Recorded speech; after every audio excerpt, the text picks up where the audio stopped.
Bites and डिलाईट्समध्ये सगळ्यांचं मनपूर्वक स्वागत.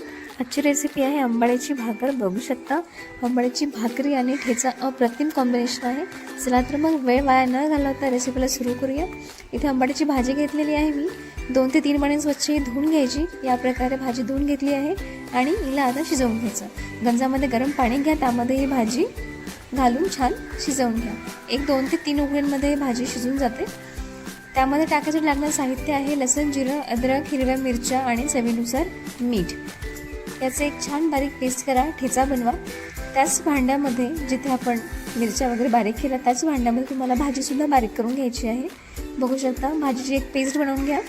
इथे या प्रकारे तुम्हाला भाजीची एक पेस्ट बनवून घ्यायची आहे. आणि इथे ज्वारीचं पीठ घ्यायचं आहे. तुम्हाला अंदाजानुसार जेवढ्या भाकरी बनवायची आहे 5 ते 6 त्यानुसार तुम्ही पीठ घ्या. त्यामध्ये ठेचा आणि बारीक केलेली भाजी घाला आणि छान मिक्स करून घ्या.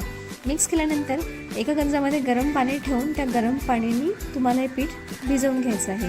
थोडं थोडं पाणी घालायचं आणि असा गोळा बनवून ठेवायचा.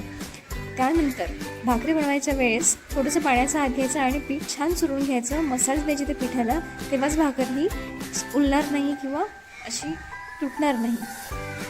तर या प्रकारे तुम्ही भाकरी बनवून घ्या. बघू शकता इथे भाकरी तयार झालेली आहे. अतिशय सुंदर दिसतं आणि चवीला तर अप्रतिम लागते. मी आता इथे भाकर आणि ठेचाही सर्व करणार आहे आणि एन्जॉय करणार आहे. तुम्हाला जर ही रेसिपी आवडली असेल तर नक्की लाईक करा, चॅनलला सबस्क्राईब करा.